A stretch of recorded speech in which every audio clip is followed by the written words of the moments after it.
ఆ కూటమిలో భాగస్వామి అయినటువంటి పవన్ కళ్యాణ్ గారిని కోరుతా ఉన్నా,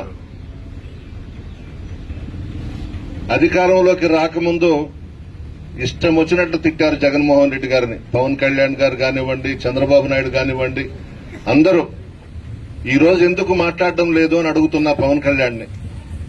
ఏమైపోయింది నీ నోరు అని అడుగుతా ఉన్నా.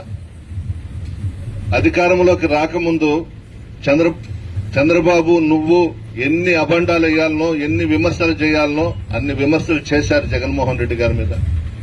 ఈ రోజు మీ కూటమి ప్రభుత్వం అధికారంలోకి వచ్చిన తర్వాత ఎన్ని అక్రమాలు, అవినీతి, నకిలీ మద్యం ఇవన్నీ కూడా జరుగుతూ ఉన్నాయి. నువ్వేమో ఒక్క మాట మాట్లాడడం లేదు. ఉప ముఖ్యమంత్రి పదవి తీసుకుని ఒక బంగ్లా జీతం తీసుకుంటున్నావే తప్ప నోరు మెదపడం లేదు ఎందుకని అడుగుతున్నా పవన్ కళ్యాణ్ గారిని. మీ కుటుంబం అంటే మాకందరికీ గౌరవం. చిరంజీవి గారన్నా, చిరంజీవి గారి తండ్రి వెంకట్రావు గారన్నా చాలా గౌరవిస్తాం. చాలా పెద్ద మనిషి చిరంజీవి గారు. అటువంటి కుటుంబంలో నువ్వు పుట్టి నీకు అధికారం కావాలన్నా, ప్రజలు బాధపడకుండా చూడాలన్నా, నీకు అధికారంకే నువ్వు శాశ్వతం అయిపోయినావు. ఈరోజు ఎందుకు మాట్లాడడం లేదు నువ్వు?